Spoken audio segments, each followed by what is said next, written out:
નમસ્તે વિદ્યાર્થી મિત્રો, આજે આપણે શીખવા જઈ રહ્યા છીએ ટોપિકનું નામ છે એક્ટિવ પેસિવ વોઇસ.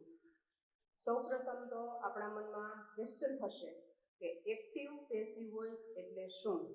તો કે ગુજરાતી વ્યાકરણની અંદર એક્ટિવ વોઇસ એટલે કે કર્તરી પ્રયોગ, જેની અંદર કર્તા છે એ મુખ્ય હોય, વાક્યની અંદર કર્તા છે કે પોતાનું કામ પોતે જાતે કરતું હોય તેને કહેવામાં આવે છે એક્ટિવ વોઇસ. ત્યારબાદ પેસિવ વોઇસ એટલે કે કર્મણી પ્રયોગ. એ જ રીતના ગુજરાતી વ્યાકરણની અંદર કર્તરી પ્રયોગ અને કર્મણી પ્રયોગ એવી બે રચના આવે છે, એ તો તમે જાણતા જ હશો. તો પેસિવ વોઇસ એટલે કે તેની અંદર ઓબ્જેક્ટ એટલે કે કર્મ છે એ મુખ્ય હશે. એ આપણે હમણાં ઉદાહરણ દ્વારા વ્યવસ્થિત આપણે સ્પષ્ટ કરીશું. હવે મિત્રો, એક્ટિવ અને પેસિવ વોઇસ એ એવો ટોપિક છે ઇંગ્લિશ ગ્રામરની અંદર કે તમને ધોરણ 10માં આવશે, ત્યાર પછી ધોરણ 11, 12, કોલેજ, આ ઉપરાંત કોમ્પિટિટિવ એક્ઝામ જે તમે યુપીએસસી કે જીપીએસસીની ક્લિયર કરવા જશો ત્યારે પણ આ ટોપિક છે એ તમને ખૂબ જ યુઝફુલ થશે. તો આપણે વધારેની માહિતી આમાં મેળવશું. સૌથી પ્રથમ વાત કરીએ તો એક્ટિવ પેસિવ વોઇસની અંદર તમારે ધોરણ 10ની અંદર 2 કે વધી 3 ટેન્સ છે એ શીખવાના આવે છે. એમાં સૌથી પ્રથમ આપણે વાત કરીએ તો કે સિમ્પલ પ્રેઝન્ટ ટેન્સ એટલે કે સાદો વર્તમાન કાળ. હવે આપણને એમ થશે કે સિમ્પલ પ્રેઝન્ટ ટેન્સ છે તો આપણે પ્રાઇમરીમાં પણ શીખી ગયા છીએ, પણ હવે આ સિમ્પલ પ્રેઝન્ટ ટેન્સની અંદર આપણે જાણીએ છીએ તેમ 4 પેટા પ્રકાર આવશે. એમાં સૌથી પ્રથમ વાત કરીએ તો એફર્મેટિવ સેન્ટેન્સીસ એટલે કે હકાર વાક્યો. એફર્મેટિવ સેન્ટેન્સીસ એટલે કે હકાર વાક્યો. ઇંગ્લિશ ગ્રામરની અંદર જો આપણે હકાર વાક્યની વાત કરીએ તો એનું સ્ટ્રક્ચર એટલે કે બંધારણ જોઈએ તો સૌથી પ્રથમ એક્ટિવ વોઇસની વાત કરીએ એટલે કે કર્તરી પ્રયોગની વાત કરીએ તો એમાં આવશે સબ્જેક્ટ એટલે કે કર્તા. ત્યાર પછી આવશે V1 અથવા તો V5. આ એક જ ટેન્સની અંદર એવું આવશે કે V1 અથવા V5. હવે આપણને એમ થશે કે V1 ને V5 શું? તો કે તમને આછેરી એવી સમજ છે એ પ્રાઇમરીમાં મળી ગઈ હશે કે V1 એટલે કે રૂટ વર્બ, મૂળ રૂપ, ક્રિયાપદનું મૂળ રૂપ જેને V1 કહેવામાં આવે છે. ત્યાર પછી V2 એટલે કે વર્બનું પાસ્ટ ફોર્મ એટલે કે ભૂતકાળ, બરાબર. ત્યાર પછી V3 આવશે જે આપણા માટે આ ટોપિકમાં ખૂબ જ યુઝફુલ છે, જે તમે આગળ ભણી ગયા છો. V3 એટલે પાસ્ટ પાર્ટિસિપલ યાને કે ભૂતકૃતલ. અને V4 આવશે એ આપણે આવશે ING, અત્યારે નથી કરવાનું, પણ V5 છે એટલે કે આ વર્બનું કોઈ પણ એસ કે ઈએસ લાગે તેને આપણે V5 કહેશું, બરાબર. એટલે સબ્જેક્ટ પ્લસ V1 અથવા V5 પ્લસ ઓબ્જેક્ટ એટલે કર્મ પ્લસ અધર વર્ડ્સ એટલે કે અન્ય શબ્દો. આ એનું સ્ટ્રક્ચર એટલે કે સેન્ટેન્સ પેટર્ન આપણે કહીશું. હવે આપણે સૌથી પ્રથમ એક્ટિવમાંથી પેસિવ જ્યારે ચેન્જ કરશું ત્યારે આપણને એમ થશે કઈ રીતે કરશું? તો સૌથી પ્રથમ આ સેન્ટેન્સની અંદર આપણે ઓબ્જેક્ટને ફાઇન્ડ આઉટ કરવાનું, ઓબ્જેક્ટ ગોતવાનું. હવે તમને એમ થશે કે ઓબ્જેક્ટ છે એ કઈ રીતે ફાઇન્ડ કરશું, કઈ રીતે શોધશું? તો માની લો કે મેં એક્ટિવ વોઇસનું સેન્ટેન્સ લખ્યું છે, He eats an apple every day. તે દરરોજ એક એપલ ખાય છે. હવે આને આપણે પેસિવમાં ચેન્જ કરશું ત્યારે સૌથી પ્રથમ આપણે આ એક્ટિવ વોઇસની અંદર આપણે ઓબ્જેક્ટ ફાઇન્ડ આઉટ કરવાનું છે. અહીંયા જ્યારે સબ્જેક્ટ હતો, હવે એને આપણે પીવીમાં ચેન્જ કરશું ત્યારે આપણે સૌથી પહેલા કર્તાનું સ્થાન કર્મ લેશે એટલે કે ઓબ્જેક્ટ. ઓબ્જેક્ટ ફાઇન્ડ આઉટ કરવા માટે મિત્રો તમારે સૌથી પ્રથમ આ સેન્ટેન્સને તમારે વોટથી ક્વેશ્ચન પૂછવાનો. એટલે કે શું. હવે આપણને એમ થશે કે આખું સેન્ટેન્સ સમજાય નહીં તો ઉપરથી ક્વેશ્ચન કેવી રીતે પૂછીએ. કાંઈ વાંધો નહીં, તમને માત્ર V1 અથવા તો V5 ની સમજ હશે તો પણ તમે વોટથી ક્વેશ્ચન પૂછી શકશો. માની લો કે ઈટ છે, આ ઈટ એટલે ખાવું, આટલી જ તમને ખબર છે. બીજી માની લો કે તમને આ સેન્ટેન્સની અંદર કાંઈ નથી ખબર, તો ઈટ એટલે ખાવું, એને આપણે વોટથી પ્રશ્ન પૂછીએ, વોટથી ક્વેશ્ચન કરીએ એટલે શું ખાવું, what eat, what to eat. જ્યારે એને આપણે વોટથી ક્વેશ્ચન પૂછીએ છીએ ત્યારે ઓબ્વિયસલી આપણને આન્સર મળે છે એન એપલ. એટલે દેખીતી રીતે કે આ ઓબ્જેક્ટ છે એ શું થયું, એન એપલ. ક્યારેક છે મિત્રો ઓબ્જેક્ટ છે એ 1 વર્ડનું હશે, ક્યારેક 2 વર્ડનું હશે, ક્યારેક 3 કે 4 વર્ડનું પણ આવું મોટું ઓબ્જેક્ટ હોઈ શકે, એટલે કર્મ હોઈ શકે. અહીંયા છે 2 વર્ડ. હવે આપણે એને જ્યારે પેશિવમાં ફેરવશું, ચેન્જ કરશું, ત્યારે સૌથી પ્રથમ આપણે આ પીવીની સેન્ટેન્સ જોઈ, સેન્ટેન્સ પેટર્ન, એમાં ઓબ્જેક્ટ પ્રથમ છે. ઓબ્જેક્ટ એટલે એન એપલ આપણે ક્લિયર કર્યું. ઓકે, ત્યાર પછી આટલી સમજ પ્રાપ્ત કર્યા પછી આપણે આ કયો ટેન્સ છે ને એ આઈડેન્ટિફાઈ કરવાનું છે. તમને એમ થશે કે ટેન્સ કઈ રીતે આઈડેન્ટિફાઈ કરવો, તો આપણે અહીંયા જોયું છે કે જ્યારે V1 અથવા તો V5 હશે એનો મીનિંગ એટલો જ કે એ સેન્ટેન્સ છે સિમ્પલ પ્રેઝન્ટ ટેન્સમાં છે. Is it clear? Simple present tense, કારણ કે આ વર્બ ફોર્મને એસ પ્રત્યે લગાડેલો છે. હવે આટલું ક્લિયર કર્યા પછી આપણને સિમ્પલ પ્રેઝન્ટ ટેન્સ હોય તો અહીંયા આપણે મૂક્યું એપલ, તેની સાથે હંમેશા હેલ્પિંગ વર્બ એટલે કે સહાયકારક ક્રિયાપદ, જેને આપણે કહીશું HV એટલે કે હેલ્પિંગ વર્બ. એ મીન્સ આ ત્રણમાંથી કોઈ પણ એક વર્ડ છે એ આપણે આ એપલ સાથે મૂકવાનું છે. હવે એના એપલ છે તેની સાથે એમ તો આવે નહીં, એ આપ સૌ જાણો છો. એમ છે એ માત્ર આઈ સાથે જ આવે, એટલે ઇઝ આવશે, કારણ કે આ છે એ પણ પ્લુરલ ફોર્મમાં આવે, બહુવચનની અંદર, એટલે આપણે એને એપલ સાથે મૂકવું ઇઝ. આટલું ક્લિયર કર્યા પછી તમારે જે આ V1 કે V5 હશે તેનું કમ્પલસરી તમારે V3 કરવાનું રહેશે. આ એની પેટર્ન છે. આપણે જોયું આમાં કે A means R plus V3 compulsory passive વોઇસની અંદર, એટલે V3 આ ઈટ છે એનો S દૂર કરી અને એનું ત્રીજું ફોર્મ એટલે V3 ઈટન થાય છે. ત્યાર પછી આપણે મૂકવાનું બાય વર્ડ, અને અહીંયા સબ્જેક્ટ વી છે એનું આપણે કર્યું બાય હિમ, અને એવરીડે છે અધર વર્ડ્સ છે એટલે આ થયા અધર વર્ડ્સ. હવે આપણે જોશું કે બાય હિમ કેમ થયું, તો આપણે આ ટેબલ છે એ ક્લિયર કરશું. અહીંયા આપણે જોઈ શકીએ છીએ કે હી નું થાય બાય હિમ. એવી જ રીતે એક્ટિવ વોઇસના જે આ ફોર્મ હશે, સબ્જેક્ટનો આ ટેબલ છે, તો એને પેસિવ વોઇસમાં આપણે ચેન્જ કરશું, ત્યારે આઈ નું થશે બાય મી, વી નું થશે બાય અસ, યુ નું થશે બાય યુ, હી નું થશે બાય હિમ, શી નું થશે બાય હર, અને ધે નું થશે બાય હિમ. ઓકે, ત્યાર પછી આપણે નેક્સ્ટ સેન્ટેન્સ છે ક્લિયર કરશું. She reads an English book daily. તેણે દરરોજ ઇંગ્લિશ બુક રીડ કરે છે, યાની કે વાંચે છે. હવે આપણે એવી નું પીવીમાં ચેન્જ કરશું, ત્યારે સૌથી પ્રથમ આપણે આગળ જોયું તેમ વાક્યની અંદર આપણે ઓબ્જેક્ટ ફાઇન્ડ આઉટ કરવાનું છે. તમને ખબર છે કે ઓબ્જેક્ટ કઈ રીતે ફાઇન્ડ આઉટ કરશું, તો કે ક્વેશ્ચનને આપણે વોટથી ક્વેશ્ચન પૂછવાનો. કાંઈ ખબર ન પડતી હોય તો આપણે આ રીડને આપણે માત્ર વોટથી ક્વેશ્ચન પૂછશું. રીડ એટલે કે વાંચવું. વોટ રીડ, શું વાંચવું, તો આપણને આન્સર મળે છે એન ઇંગ્લિશ બુક, આટલું મળે છે. જો તમને ઘણી વખત એમ થશે ખાલી એન ઇંગ્લિશ મૂકી દઈ તો શું ઇંગ્લિશ, નહીં. જ્યારે આવી રીતનું હોય ત્યારે આખું સેન્ટેન્સ વાંચો એટલે તમને ઓબ્જેક્ટ છે એ મેં કીધું તેમ 2 વર્ડનું છે, 1 વર્ડનું છે કે 3 વર્ડ્સનું છે એ ક્લિયર થશે. તો આ સેન્ટેન્સની અંદર આપ સૌ જોઈ શકો છો મિત્રો કે ઓબ્જેક્ટ છે એન ઇંગ્લિશ બુક એ 3 વર્ડ્સનું બનેલું છે.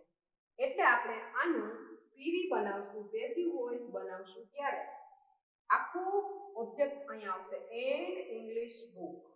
બરાબર. ત્યાર પછી આપણે આનો ટેન્સ જોશું એટલે આપણે સિમ્પલ પ્રેઝન્ટ ટેન્સ જ શીખીએ છીએ એટલે એસ લાગેલો છે. તો ઇંગ્લિશ બુકની સાથે હેલ્પિંગ વર્બ ક્યુ આવશે તો કે ઇઝ. એટલે આપણે અહીંયા મૂક્યું છે ઇઝ. પછી આ રીડ છે એનું V3 પણ રીડ જ થાય છે એટલે રીડ બાય. શી છે એનું થાય બાય હર. આપણે આગળ જોયું તેમ બાય હર અને ડેઈલી એ છે અધર words. Next, we enjoy Diwali every year. અમે દર વર્ષે દિવાળી એન્જોય કરીએ છીએ.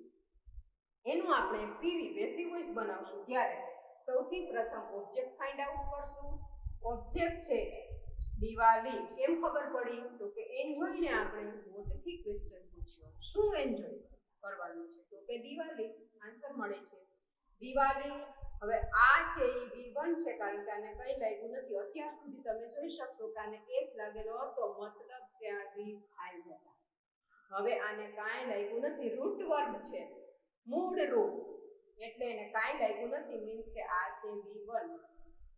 બરાબર. એન્જોય. શું એન્જોય કરવાનું છે તો કે દિવાળી. એટલે આપણને મળ્યો દિવાળી વર્ડ. એ છે આ સેન્ટેન્સનું ઓબ્જેક્ટ. ત્યાર પછી આને કંઈ લાગેલું નથી. તેનો મીનિંગ એમ કે આ સેન્ટેન્સ છે સિમ્પલ પ્રેઝન્ટ ટેન્સમાં છે, હકાર વાક્ય. એટલે દિવાળી ઇઝ એન્જોય નું V3 થયું એન્જોયડ બાય અસ. કોનું થયું તો કે આ વી નું. આપણે ઓલા ટેબલમાં આગળ જોયું તેમ કે વી નું થાય બાય અસ એટલે થયું બાય અસ અને એવરી યર એ છે અધર વર્ડ્સ. હવે મિત્રો ક્યારેક ક્યારેક એવું બનશે કે વાક્યની અંદર બબે કર્મ હશે. ક્યારેક એવું બને ત્યારે પણ તમને કોઈ પણ એક ઓબ્જેક્ટ લઈ અને તમે પેસિવ બનાવશો તો પણ તમારું સેન્ટેન્સ છે એ સાચું જ બનશે. ફોર એક્ઝામ્પલ આ સેન્ટેન્સ જુઓ. Grandma tells us a story daily. બરાબર છે. ગ્રાન્ડમ્મા અમને ડેઈલી સ્ટોરી કહે છે. હવે આપણે જોશું. હવે આપણને જો ઓબ્જેક્ટ ક્લિયર કરવાનું થાય તો આ ટેલ્સ એટલે કહે છે, કહેવું. વોટ શું કહેવું તો આપણને એક ઓબ્જેક્ટ મળે છે અ સ્ટોરી. ક્લિયર. ત્યારબાદ આપણે બીજી રીતે બીજું ઓબ્જેક્ટ છે આની અંદર. કેમ ખબર પડે આપણને તો કે આપણે whomથી ક્વેશ્ચન પૂછવાનું. whom એટલે કોને. બરાબર છે. કોને. ટેલ્સ એટલે કહે છે. કોને સ્ટોરી કહે છે એનો મતલબ એમ કે તેનો આન્સર પણ આ સેન્ટેન્સમાં છે. એટલે કે અસ અમને કહે છે. આનો મીનિંગ એમ થાય કે બે ઓબ્જેક્ટ છે આની અંદર અ સ્ટોરી અને અસ. ક્લિયર. હવે આ બંનેથી તમે કોઈ પણ તમને ફાવે એ રીતે તમે પેસિવ વોઇસ બનાવશો તો પણ સેન્ટેન્સ સાચું પડશે. ફોર એક્ઝામ્પલ એનું આપણે પીવી બનાવ્યું છે તો સૌથી પહેલા અ સ્ટોરી લાઈન બનાવી. માની લો કે અ સ્ટોરી આપેલું ઓબ્જેક્ટ છે. અ સ્ટોરી V5 આપેલું છે એટલે તેની સાથે આવશે ઇઝ. સ્ટોરી સાથે ટેલ્સ નું V3 થયું ટોલ્ડ. આટલું કર્યા પછી તમારે મૂકવાનું ટુ અસ આપેલું છે એ બીજું ઓબ્જેક્ટ છે એ મૂકવાનું. ટુ અસ અને પછી મૂકવાનું બાય ગ્રાન્ડમ્મા ડેઈલી. ક્લિયર. બીજી રીતે તમારે બનાવવું છે બીજા ઓબ્જેક્ટથી એટલે કે હું વાળા કોને કહે છે. તો જેવી રીતે તમે અહીંયા જોયું કે વી નું બાય અસ થાય એક્ટિવમાંથી પેસિવ. પણ અહીંયા જો બાય અસ જ આપેલું હોય સેન્ટેન્સની અંદર તો આપણે કમ્પલસરી અસનું કરશું વી. Vice versa. એટલે આપણે અહીંયા અસનું કર્યું વી. બરાબર છે. તમને એમ ન થાય કે આ કેમ અસનું વી થયું વી. હવે આપણે જોઈ શકીએ છીએ કે વી સાથે ઇઝ તો આવે નહીં. અત્યાર સુધી આપણે શું કર્યું તો અહીંયા બધે ઇઝ મૂકેલા હતા. બરાબર છે. ઇઝ એટલા માટે આવતા હતા કે એ સિંગ્યુલર હતું, એકવચન. હવે વી છે એ પ્લુરલ છે એટલે વી સાથે આવ્યું આર. આર પછી ફરી વખત આનું V3 કર્યું એટલે ટોલ્ડ, અને ત્યાર પછી બીજું ઓબ્જેક્ટ એટલે સ્ટોરી મૂક્યું. We are told story, a story by grandma daily. Clear? આ થઈ આપણી એક્ટિવ વોઇસમાં સિમ્પલ પ્રેઝન્ટ ટેન્સની સેન્ટેન્સ પેટર્ન. એવી અને પીવીમાં બંનેમાં અને એફર્મેટિવ ખાસ હકાર વાક્યોની અંદર માત્ર હજી આપણે એક જ ટેન્સ અને હકાર વાક્ય એફર્મેટિવ સેન્ટેન્સ જ ક્લિયર કરેલા છે. હવે ત્યારબાદ આવશે નેગેટિવ સેન્ટેન્સીસ.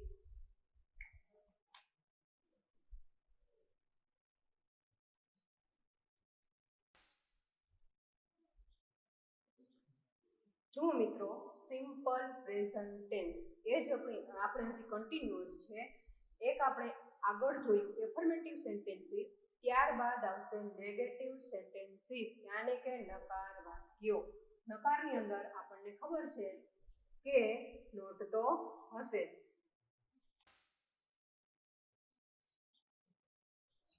જો મિત્રો, આપણે સિમ્પલ પ્રેઝન્ટ ટેન્સની અંદર આપણે એફર્મેટિવ સેન્ટેન્સીસ એટલે કે હકાર વાક્યોની વાત કરી.